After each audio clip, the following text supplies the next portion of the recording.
बेटी हुई है तो क्या हुआ, ये भी तो मेरी संतान है। मधु को नींद नहीं आ रही थी। अब उसे भला कौन लोरी सुनाता।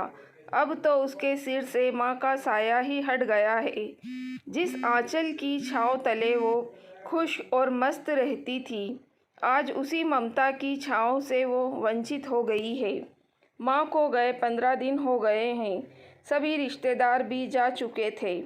अब उसे भी वापस ससुराल जाना था, पर घर है कि छूट ही नहीं रहा था। माँ की यादें घर के कोने कोने में बसी हुई थी।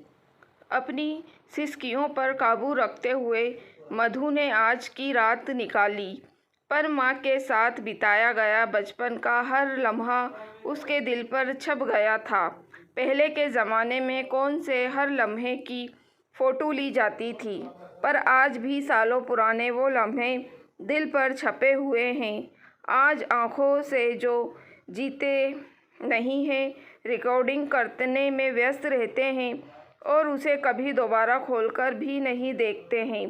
माँ के साथ कुछ एक ही फ़ोटो है, पर उससे भी माँ के साथ बिताए गए अमिट लम्हे जो आज भी सुख दुख की मुस्कान दे जाते हैं।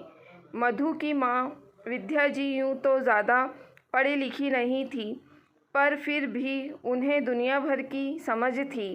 पति मोहन की ऑफिस में काम की सारी जानकारियाँ दी और कभी कभी वो खुद भी सलाह देती थी, जिससे मोहन बाबू को मुसीबतों का हल मिल जाता था।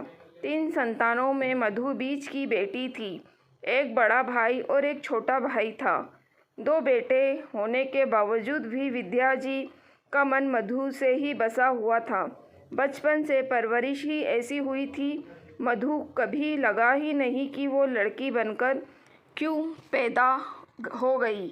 जब बड़े भाई के बाद मधु का जन्म हुआ तो माँ और पिताजी ने बड़े बड़े स्टील के प्याले बंटवाए थे, ढोल नगाड़े बजवाए थे, गीत गवाए थे। बेटी होने पर इतना उत्सव आसपास के किसी रिश्तेदार और पड़ोसी ने तो ना मनाया और ना ही देखा था। मधु के बाद एक और भाई हुआ, पर तब लड्डू भी ना बांटे। विद्या जी का कहना था कि बेटी तो सौभाग्य से होती है, लक्ष्मी का स्वागत हंसी खुशी करना चाहिए। बेटे तो पहले से ही हैं, दोबारा होने की क्या खुशी मनाना। विद्या जी की बातें सुनकर सभी औरतें बातें मानती और उन पर कोई असर न पड़ता। दोनों भाइयों को दादी लाड़ से रखती, दूध का गिलास और साथ में बादाम भी देती हैं। विद्या जी भी मधु को दूध का गिलास और खाने को बादाम देती। खाने पीने में कोई भेदभाव नहीं करती। मधु की दादी एक दिन फिर गुस्सा हो गई। बेटी को बादाम खिला रही है, दूसरे घर चली जाएगी, हमारा तो काम ना आएगी। मैंने तो कभी छोरियों को बादाम खाते ना देखा। विद्या जी ने शांति से जवाब दिया, माँ जी, छोरियाँ बादाम खिला सकती हैं तो खा भी सकती हैं। छोरियों के शरीर को तो मेवे की ज़्यादा ज़रूरत होती है। हम औरतें पति बेटे को तो खिलाती हैं, पर खुद कभी नहीं खाती हैं। आज से आप भी खाना शुरू कर दीजिए।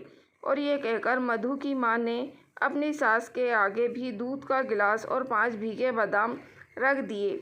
विद्या जी की यही सोच थी कि एक ही बेटी है, उसकी हर इच्छा पूरी करूंगी, लाड़ से पालूंगी, फिर तो अपने घर चली जाएगी। मधु जब पढ़ने को स्कूल जाने लगी, एक दिन उसके स्कूल वालों की पिकनिक जा रही थी। मधु ने भी जाने को कहा तो विद्या जी ने हाँ भर दी, पर दादी ने घर में बवाल मचा दिया। लड़की की जात है, कोई ऊंच नीच हो गई तो कौन जिम्मेदार होगा। पर विद्या जी भेजकर ही मानी। लड़की है तो क्या हुआ, इसे भी जीने का पूरा हक है। लोग कहते थे कि बेटी के कौन इतने लाड़ करता है, इतनी छूट देता है, तो मधु की माँ जवाब देती कि बेटी है तो क्या हुआ, ये भी मेरी संतान है, कोई जानवर थोड़ी है जो खूंटे से बांध कर रखूँ। मेरी बेटी भी अपनी ज़िंदगी जिएगी, आगे ना जाने कैसा ससुराल मिलेगा। बेटी है तो मैं किसी तरह का भेदभाव क्यों करूं? इसे भी दर्द सहकर ही जन्म दिया है। मधु की माँ की बातों से ये दर्द भी छलक ही जाता था कि आखिर उनकी बेटी को एक दिन तो ससुराल जाना ही होगा। जब तक मेरे घर में है उसके लाड़ चाव कर लूँ, आगे तो देखने को ही तरस जाऊंगी। मधु की बातों को तब समझ नहीं पाती थी और माँ उसके गालों का चुंबन लेती है। वो भी माँ से लिपट जाती है। उसके यहाँ पानी की बहुत कमी थी। दादी कई बार कहती थी कि मधु से भी बाहर से पानी मंगवा लिया कर, इसकी और भी सहेलियाँ जाती है, पर मधु को वो पानी लेने नहीं भेजती थी, चाहे सहेलियों के संग मैं खेलने भेज देती थी। मेरी बेटी पानी लेने नहीं जाएगी। ये दोनों बेटे क्या पलंग तोड़ते रहेंगे? उन्हीं से विद्या जी पानी के घड़े मंगवाती थी। घर का काम सिखाने में कोई कोताही नहीं थी, क्योंकि हर माँ को पता है और ये उसकी जिम्मेदारी भी है कि वो घरेलू काम बेटी को सिखाए। माँ बड़े ही लाड़ से प्यार से सिखाती थी।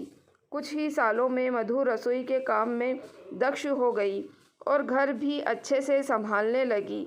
अब मधु कॉलेज में आ गई थी। कॉलेज में दूसरे शहर घूमने ले जा रहे थे। विद्या जी ने भी तुरंत हाँ कर दी और मोहन बाबू से लेकर पैसे जमा करवा दिए। क्या मधु रात को भी घर ना लौटेगी? जाने कहाँ सोएगी? अरे आग लगे इस पढ़ाई को। लड़कियों को अकेले बाहर क्या सिखाएंगे? जाने इस घूमने में क्या रखा है? मधु की दादी ने हमेशा की तरह विरोध किया, बहुत नाराज़ हुई, पर विद्या जी का कहना था यही तो दिन है, सहेलियों के साथ घूमे फिर लेगी। शादी के बाद सहेलियों से मिल ही नहीं पाएगी।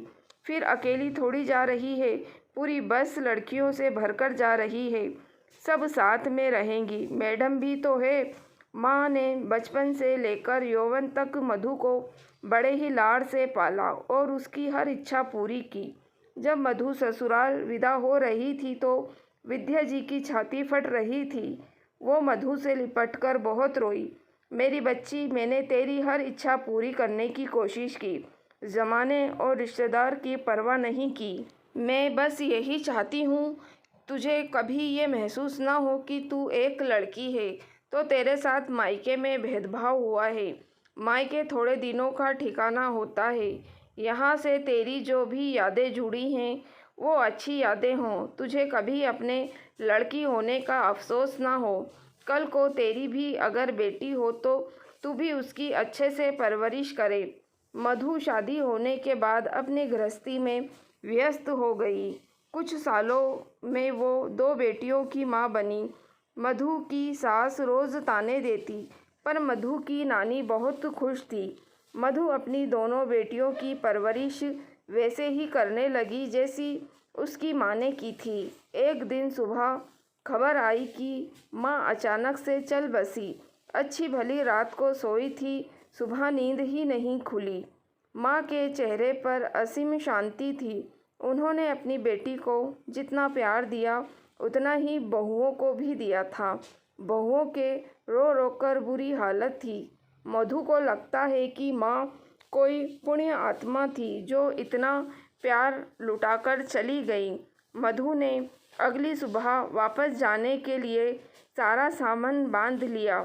घर की दहलीज से बाहर पैर रखे ही थे कि ऐसा लगा माँ वहीं दरवाजे पर खड़ी होकर आशीर्वाद दे रही हैं। मधु माँ के साथ बिताए गए हर खूबसूरत लम्हे की यादें लिए भारी मन से ससुराल लौट गई।